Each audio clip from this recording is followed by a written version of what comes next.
大家好，最近许多产茶区的春茶已经开采，相信不少的小伙伴已经喝上了今年的春茶。今天这期视频呢，打算来解答一下关于春茶的几点疑惑，如果感兴趣的话，就接着往下看吧。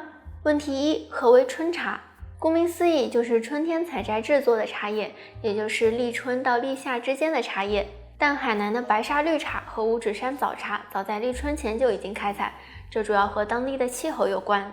根据茶叶采摘时间的不同呢，春茶可以分为几个类别。第一，头采茶是指开春以后第一次对达标的鲜叶进行少量小范围的采摘，用来试制第一波春茶。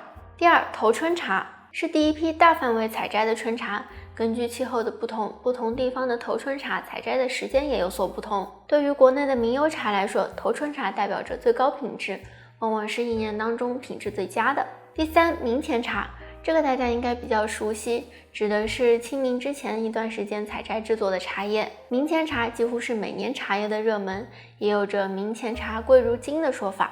从开春到年末，每每喝茶聊天总会聊到它。第四，雨前茶指的是清明后到谷雨前之间采摘的茶叶。这段时间由于气温升高，芽叶生长速度变快，茶叶的产量也会增大。第五，春尾茶也就是春末立夏前采摘制作的茶叶。这段时间的茶叶相对于前面几个时间来说没有那么嫩，它的价格也没有那么高。问题二，为什么说春茶的品质最好？茶叶经过了一个冬季的沉睡，也有了一个冬季的积累。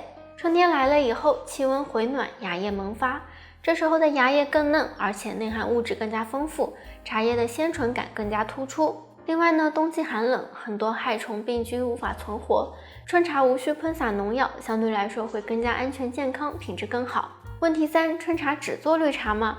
当然不会是只做绿茶了，不过六大茶类中不管是哪一类，都是春茶的品质最好。当然我们也要考虑到地域性，在江浙一带把鲜叶制作成绿茶，对茶叶鲜爽的特点表现得更突出，在颜色形态上都会更加接近春茶本身的样子，所以许多制茶人会选择把春茶制成绿茶。绿茶富含氨基酸、茶多酚等营养物质，由于没有经过发酵，这些物质保存的更多，所以将春茶做成绿茶更能够体现它的价值。另外呢，春茶是每年茶叶的重头戏，绿茶也有喝新不喝旧的说法，所以每年3、4月的时候，消费者也会更加倾向于购买绿茶。好了，以上就是本期视频的全部内容。如果觉得还不错的话，那就请点赞评论，没关注的小伙伴也可以关注一下。另外，关于春茶还有什么想了解的呢？也可以在评论区留言。我们下期视频再见了，拜拜。